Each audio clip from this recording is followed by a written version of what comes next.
because we haven't got a huge amount of time. So welcome everybody to this webinar, which is a collaboration between the Scottish Forum on Natural Capital and the Scottish Blue Carbon Forum. It's absolutely great to see such a large attendance. I think we had 165 people registered. So many thanks for joining us today. It just shows what a topic that's obviously got interest to a lot of people. So I'm Cathy Tilbrook. I'm head of NatureScot Sustainable Coasts and Seas team and a member of the Scottish Blue Carbon Forum steering group and the Scottish Forum for Natural Capital Marine Navigators group. I'm going to give a very brief introduction on marine natural capital and how that sort of fits with blue carbon. And then I'm going to hand over to Professor Bill Austin, who is chair of the Scottish Blue Carbon Forum and a professor in the School of Geography and Sustainable Development at the University of St Andrews. And his presentation will outline some of the scientific evidence underpinning blue carbon in Scotland and how the action plan has been developed and the kind of key priorities for that work. And then we'll have a Q&A session to respond to some of your questions and comments. But we've got to fit all of that into 1 hour, so it's going to be quite tight. And we may not manage to answer all of the questions, so we will certainly keep a note on the questions and we'll try and come back to those in writing afterwards if we don't get through them all. From a housekeeping perspective, you'll notice that other than presenters, everybody has been muted just because of the numbers of participants. If you can please use the Q&A tab at the top of your Teams bar there, not the chat actually for questions. If you can use the Q&A, we'll keep an eye on that for your questions, and you can actually vote for questions that you think are high priority so that we can pick those out when we do the session at the end. As I say, we'll try to respond to things in writing if we don't get time for them. And also just to note that we are recording this session and we will make it available afterwards for people who weren't able to join. You can keep your camera on if you like. It's lovely to see your face, but also if you don't wish to be visible and recorded, you can switch off as well. So your choice. And just to introduce, in addition to Bill and myself, Sally Matchett on the call here is the project officer for the Scottish Forum on Natural Capital, and she's obviously been critical to organising today, and she will put some links in the chat for folk to follow up with. So without further ado, I'm going to share my screen and just kick off with a sort of introductory presentation. So see if I can find the right one. Can you let me know if you're seeing that, Sally, because I can't see anyone anymore? Yes, we can Brilliant. see. Okay, great. So as I said, the purpose of the webinar really is to introduce the Blue Carbon Action Plan, but very much in the context of the broader natural capital approach, and also to encourage some interaction between the blue carbon, let's call it a community, and the natural capital community, because I think we've got kind of elements of both represented on this call, which is great. So trying to build those links. So really, in basic terms, I'm going to cover these kind of 3 aspects very briefly in my intro. I'm going to touch on some of the basics around natural capital and marine natural capital in particular. I'm going to highlight the Scottish Government's Blue Economy vision and the natural capital framing that uses. And then I'll very quickly highlight some of the Scottish networks that we have for knowledge exchange and collaboration on these topics before I hand on to Bill on the BCAP. So I don't have time for obviously a full outline on natural capital and what a natural capital approach is, but here are just a few fundamentals to keep in mind. So natural capital is the natural resources essentially that provide benefits to people, and the wheel there on the left, which you may have seen this diagram before, really highlights the ecosystem services that can flow from these natural assets, including carbon storage. But of course, carbon storage and sequestration and climate regulation is just one of many ecosystem services that can flow from a single habitat or species. So it's really important that we don't focus only on carbon benefits in isolation from all the other benefits that we can get from say, a habitat. And then just to highlight that many people kind of confuse natural capital work with nature finance. And that is, that's something that can work well together, but not all natural capital approaches need to involve money or the monetization of nature. So natural capital approaches basically involve integrating environmental with social and economic outcomes and trying to optimize the synergies where they can exist, but obviously recognizing that there are conflicts to be managed and trade-offs that need to be made. So I just wanted to focus in on the government's blue economy vision, which I think does this quite well. So the Scottish Government published the vision in March 2022 and followed it up with some further guidance on delivery of this blue economy approach. And I think it sets a really important strategic lead for other Scottish Government marine policies and strategies and applies a strong natural capital approach. So I won't read all of this in detail, but there are 6 sets of outcomes over the 3 themes: environment, social, economic, and you can see those there. And we'll put a link in the chat to the Blue Economy Vision so you can have a look at this in more detail at a later date. But going into a little bit more detail, one set of the outcomes is actually entitled the natural capital outcome on the top left there. But actually, some of the others also really have natural capital approaches. It's sort of embedded within them. And you'll notice that there's also some mention there, specific mention to blue carbon within these outcomes as well. So good to make these linkages and just see how this is kind of coming together. So the vision's approach to delivery is boiled down to 4 key components. And much of the focus within this is currently on the science of measuring and assessing the stocks and flows and condition and risks. But that basically acts then as a kind of improved baseline so that we can drive progress on the other components there. In terms of, investment, responsible investment, protection and enhancement, and embedding that natural capital approach within management and planning. So these are we need the building blocks to be able to do that effectively.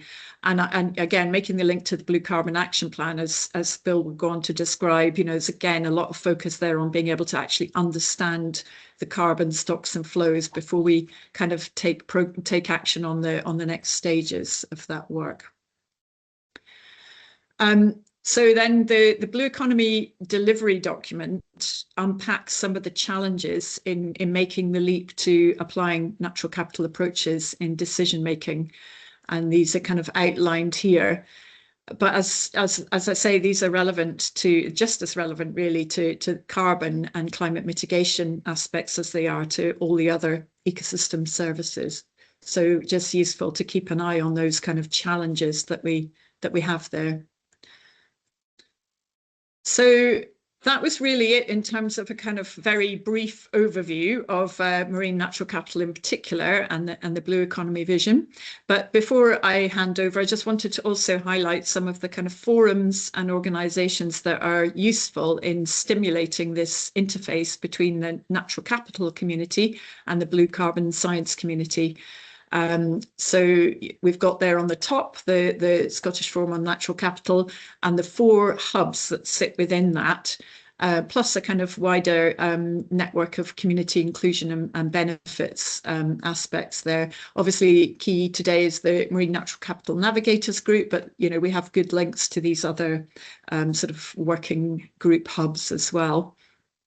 And then on the bottom left there, the kind of blue carbon sort of environment where we have the Scottish Blue Carbon Forum, but we also have these kind of wider UK groups, the UK Blue Carbon Forum, and then the kind of more maybe government sort of led blue carbon evidence partnership, heavily focused at the moment on things like developing the evidence base for saltmarsh code. And then on the right, we're really lucky in Scotland in the marine science community to have MAS there to help coordinate and collaborate on all of these aspects. And we just also wanted to highlight that there's a number of PhD programs and doctoral training partnerships that can serve as communities of interest on this topic. And just 3 highlighted here that have some projects relevant to blue carbon and or natural capital approaches. So yeah, hopefully useful just to reflect on the kind of networks that we have and how we can kind of use those to help to kind of collaborate in this space. So I'm going to stop sharing my screen now. And as I say, I'm delighted now to hand over to Professor Bill Austin to give an overview of Scotland's Blue Carbon Action Plan. Thanks, Bill. Thanks very much, Cathy, and it's great to be here with you today. I've been asked not to take too long, so we've got time for question and discussion, and Sally's going to drive the slides for me, so I can see those fine. Thanks, Sally. Yeah, so first of all, to introduce myself, I'm Bill Austin. I'm an academic based at the University of St Andrews, also affiliated to SAMS, the Marine Lab near Oban, and I'm the independent chair of this steering group for the forum, and I'd particularly like to thank Robert Pye, Sophie Philbrick and Bill Turrell from Scottish Government, and then Cathy, of course, also in that steering group, who are effectively, with myself, the authors of this action plan. One forward, please, Sally. The plan itself was published, just one click forward, Sally, thanks. Sorry. Yep, was published in September 2025. There's a link in the chat there if you're not familiar with it. Next slide, please, Sally. And derives from a programme of government that was published in September 2023. One click forward, please, Sally. And it took about 2 years for this to be published, the work to be carried out. And one click forward, Sally, please. Essentially, we were tasked with developing a blue carbon action plan to improve the management, protection and enhancement of Scotland's critical blue carbon environment. So the plan itself addresses a number of policy drivers, specifically around mitigating climate change, but it also addresses aspects of climate change adaptation, the supporting of biodiversity, and I think importantly and increasingly recognized are the social and economic interests of these policy drivers.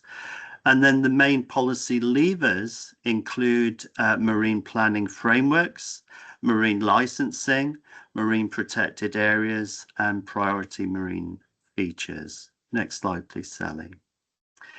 Now, a brief history of blue carbon work in Scotland really takes us back to NatureScot, now, then SNH, and the 2014 publication assessing blue carbon resources in Scotland's inshore marine protected area networks. Then we'll click forward, Sally, just briefly describe a series of reports and actions. So the climate change plan published in 2018 recognized the role of blue carbon. And one forward, Sally. And then in 2021, coinciding with COP26, that's the UN climate negotiations that were held in the UK in Glasgow, Scotland's contribution to the Paris Agreement. And that takes us forward through work at the UK level to recommendations for this domestic salt marsh code, and we'll see that salt marshes are one of the priority habitats, blue carbon habitats for action in our greenhouse gas inventory accounting. Next one, please, Sally. And then about 10 years really after Scotland launched its work on blue carbon, the UK as a whole published its evidence needs statement. So what we'll see in the context of this work is a legacy of research based in Scotland and ultimately a contribution to the wider UK blue carbon evidence needs that will take these forward into policies and actions. Next, please. And then most recently, work extending blue carbon concepts, so the idea of emerging concepts, I'll come back to these in a moment, to the offshore, so beyond these recognized blue carbon habitats and inclusion of our shelf seas. And of course, in this context, thinking about the devolved administrations and the extent of the carbon that's held in the offshore as a very significant contribution to the overall carbon inventory. Next slide, please. Now, in Scotland, we've been working for a number of years to develop a broad concept of blue carbon and thinking about these ecosystems as potentials for nature-based solutions. This is a report that was published and commissioned on the back of COP26. Next, please. And then thinking about these as carbon projects or as a guide for investors. Next slide, please. Thinking about seaweeds in the context of blue forests. This is some work that was led by colleagues at SAMS. Next slide, please. And then also thinking, again, beyond the scope of recognized blue carbon habitats, thinking about fjords or our sea lochs as a global contribution to what turns out to be very important stores of carbon at the land-ocean transition. Next slide, please. And this work, of course, has been based on published evidence. So a series of slides here, Sally, we just click through these, please. And really just highlighting that the work of the forum across a number of partners has been contributing to this evidence base. So I'm going to focus very much today on the evidence base that the work of the forum can contribute to support ministers in making evidence-based decisions. Next slide, please. And we can go back to the work of the forum and its contribution at COP26. At that time, the forum hosted an important international gathering at our National Academy. Next slide, please. And really, I wanted to make the call today for the importance of the work here in Scotland. Of course, setting that in the UK context, but also in an international context where I think we're addressing both climate and nature crises, which are global in their extent. Next slide, please. And so that's led to opportunities for the work of the forum to contribute to an international work on blue carbon. We lead, for example, the Global Ocean Decade Programme for Blue Carbon from Scotland. And in this case, I just wanted to highlight an opportunity from the UN Ocean Conference. But it's, I think, a very helpful reminder that when we think about the current guidance from the International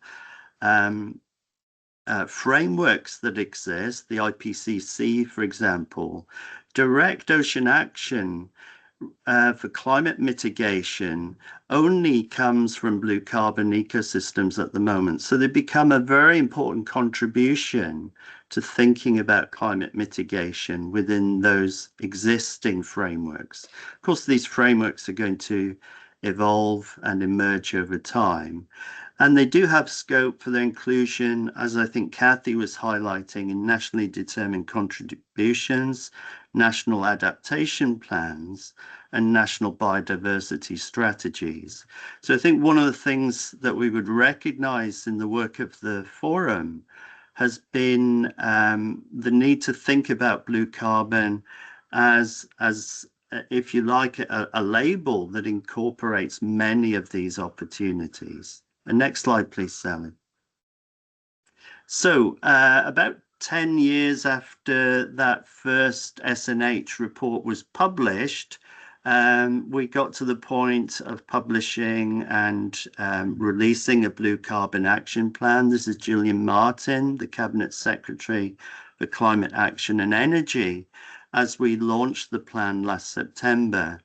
And in the photographs here, obviously having a conversation about some of that evidence and the basis for evidence, providing, I suppose, our understanding of evidence gaps and the evidence needs that are set out in this action plan. So what I'm going to do now is just talk you briefly through some of those actions. And then hopefully there'll be a chance at the end to ask some questions about where we are with the evidence work and where we're going in terms of developing this action plan.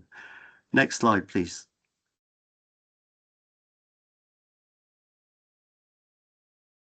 Hi, Sally, just one forward, thanks. Can you? Okay. Oh, sorry, That's there you go. great. Okay, so yep. So the action plan is guided by a vision, if you like, and a set of objectives. Many actions, of course, are going to address these evidence gaps, and they've been designed to be implemented over the next 3 years until 28, 29. After this point, the plan is that available evidence is going to be reviewed and will inform those next steps. So, of course, that does mean that there is some work to do, but it doesn't mean that actions can't be taken forward by government. It's simply that, we've set out a program of work that we feel can be prioritized. So the vision itself is, I think, something that we can mostly all agree on, that Scotland's blue carbon habitats are healthy and resilient. This enables them to reach their full potential in mitigating climate change and works alongside their recognized role in supporting climate change adaptation and biodiversity. And that we should be in a position to have robust evidence available to understand and demonstrate this. The objectives to achieve the vision in this action plan supports the Scottish Government and NatureScot as the government's delivery partner. It ensures that the latest evidence on blue carbon is integrated. This doesn't necessarily need to come always from Scotland. There's an active international community there contributing to this evidence. So part of our role is to understand that evidence and integrate it in the Scottish context. And of course, continue to build the evidence base for blue carbon habitats to address key knowledge gaps. And we want to support policy development, implementation, and their evaluation. Next slide, please, Sally. Okay, so in our earlier research, when this forum launched, the Scottish Blue Carbon Forum took quite a wide definition of blue carbon habitats. And these included calcifying systems such as mearl beds, oysters and serpulid reefs. Now, of course, these are extremely important coastal and marine habitats, but in the context of the action plan, they are not specifically included. So if you drill down into this action plan and you're interested perhaps in some of these habitats, you'll find that they're not specifically there. So the point is that they remain important for ocean carbon cycle and for biodiversity, but are not considered in scope in this action plan because of the primary focus on climate change mitigation. And there are some technical reasons for this linked to the way that habitats are taking up and storing carbon. And some of these calcifying systems, as you may know, are also releasing carbon. So, you know, the evidence for this means that they're not referred to as actionable blue carbon ecosystems. Next slide, please. Okay, so another important point, I think, just to remind ourselves, is that blue carbon habitats are not currently included in the UK greenhouse gas inventory, and therefore they're not formally accounted for in the reporting on our progress to net zero. This is something that we would like to change, and of course there is IPCC guidance for saltmarsh and seagrass habitats, and these are actionable blue carbon habitats. So the Scottish Government supports the inclusion of coastal habitats in the inventory and is working with the UK government and other devolved governments through the UK Blue Carbon Evidence Partnership towards their inclusion. Decisions on the inventory are reserved to the UK government. So what this means, of course, is that the UK government, as a party to the UNFCCC process, will actually make those decisions. But we have a role in Scotland, as do the other devolved administrations, to support the evidence work towards achieving these goals. Next slide, please, Sally. Okay, and of course there is currently no IPCC guidance for the inclusion of kelp and other seaweeds or seafloor sediments into these inventories. But this doesn't mean that we're not interested and developing work in this direction. And you'll see in the BCAP that there are actions that identify work on these parts of the blue carbon ecosystem, because we feel that the emerging knowledge and evidence on these is going to be important. And we actually know that the IPCC is developing an interest in marine carbon dioxide removal that would include, for example, seaweeds. So this is ongoing work. It's very much live at the moment, and this is recognized within the action plan. Next slide, please, Sally. So, of course, there are a number of high-level strategies, and I think one of the things that as a group we recognized, and I think is very useful in this blue carbon action plan, is that there are high-level aspects of government strategy which intersect in many ways across our thinking of blue carbon. So we could think, for example, of the Scottish biodiversity strategy and the delivery plan. Or we could think about UK marine strategy or Scotland's climate change plan. I mentioned that blue carbon is now referenced in the climate change plan, or the national adaptation plan. So what we're seeing, of course, now is an opportunity to think about blue carbon across a wide range of policy opportunities. And I think this is one of the very effective things, hopefully, that the Blue Carbon Action Plan is able to communicate. Next slide, please, Sally. Okay, so I'm not going to dwell on all of the details here. These, of course, are in the action plan, but we could think about marine protected areas, we could think about marine planning, we could think about fisheries management, or even river basin management plans. The idea that there are land to sea transfers in the carbon cycle which are impacting on the marine environment, but have an opportunity for management action within river basins. We've got coastal change adaptation. We all know, of course, that climate change is driving accelerated sea level rise. So we need to think about coastal change adaptation. And I think finally here at the end, something, which is extremely important and I think very helpful for communities is the Restoration and Enhancement Fund. The idea that communities, through the SMEF funding, for example, can become directly engaged in understanding these opportunities to restore blue carbon habitats in their local area. Next slide, please.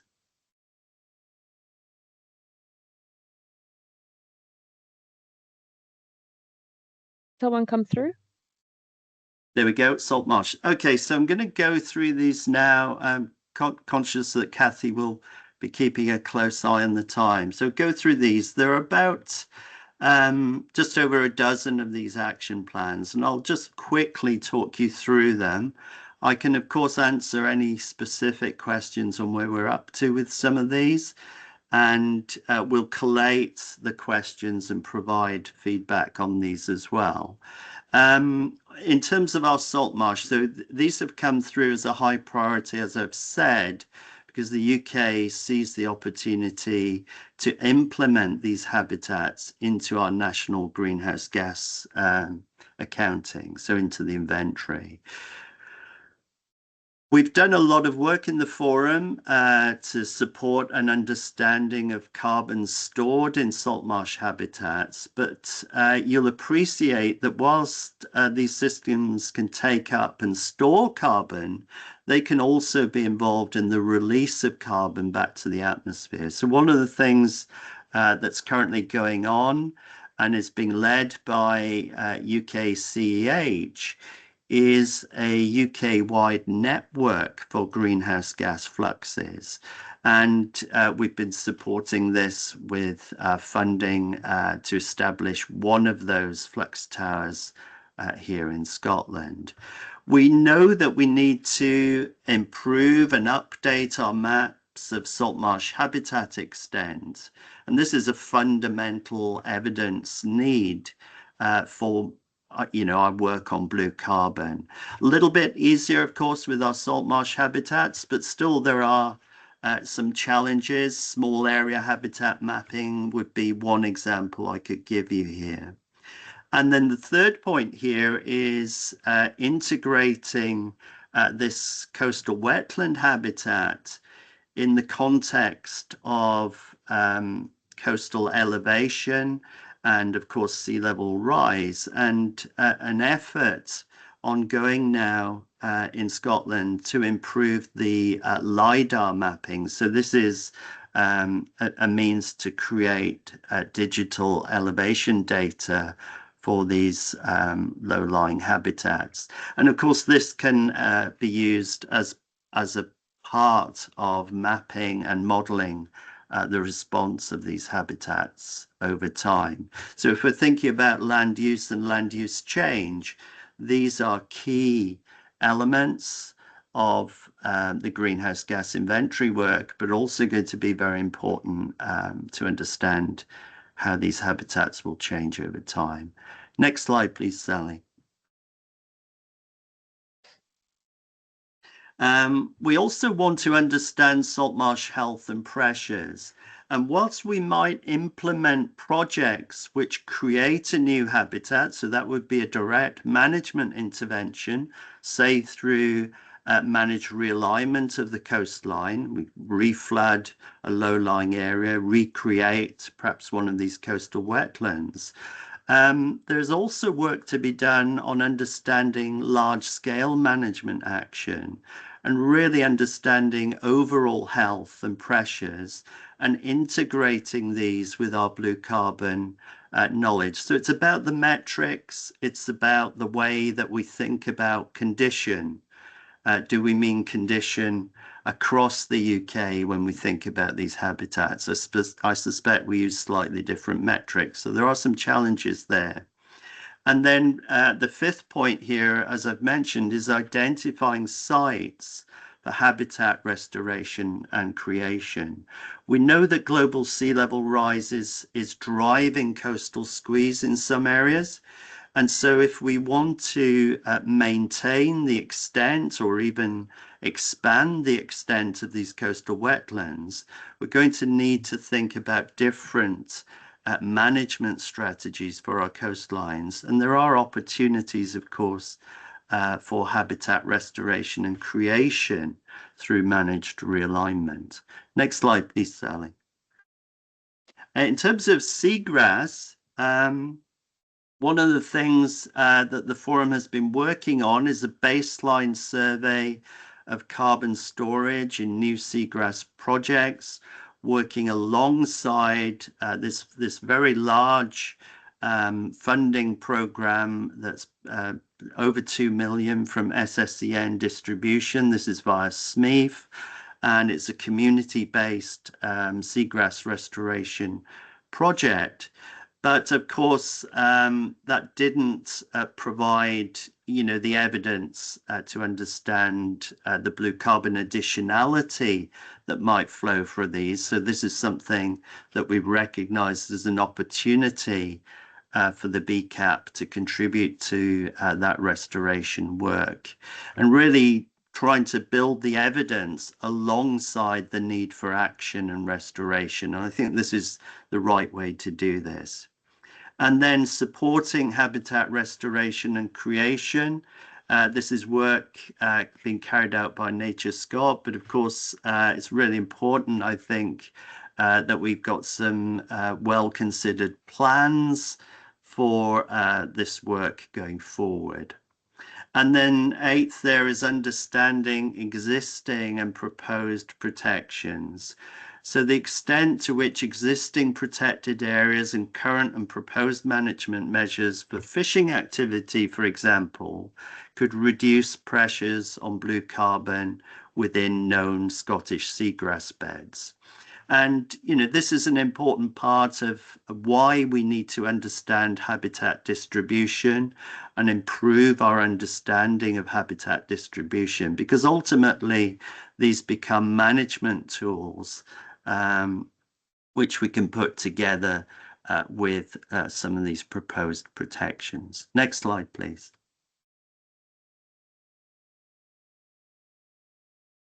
And moving on now to seabed sediments, so some of these emerging parts of the blue carbon framework.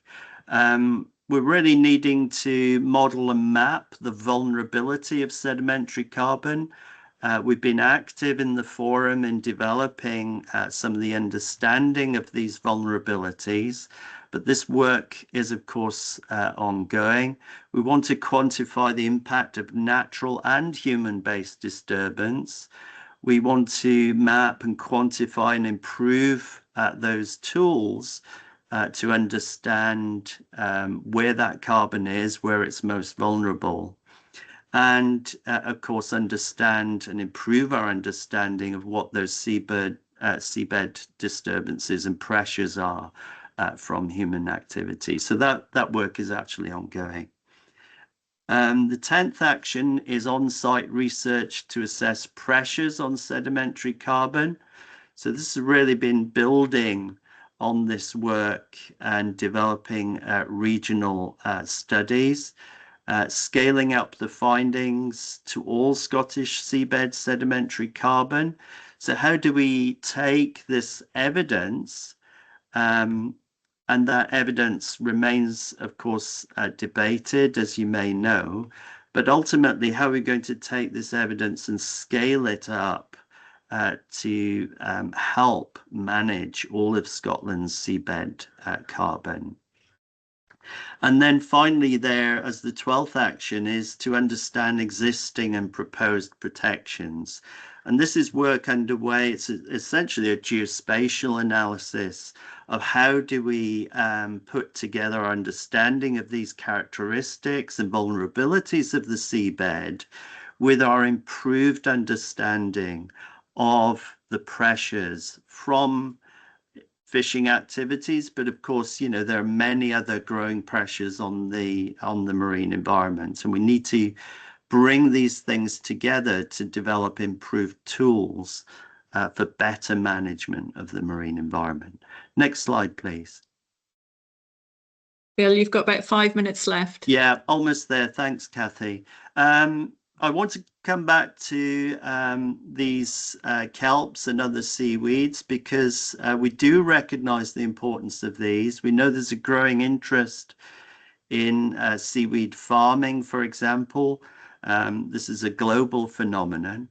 And one of the things that we really want to do is improve the access to the evidence-based information that we currently have.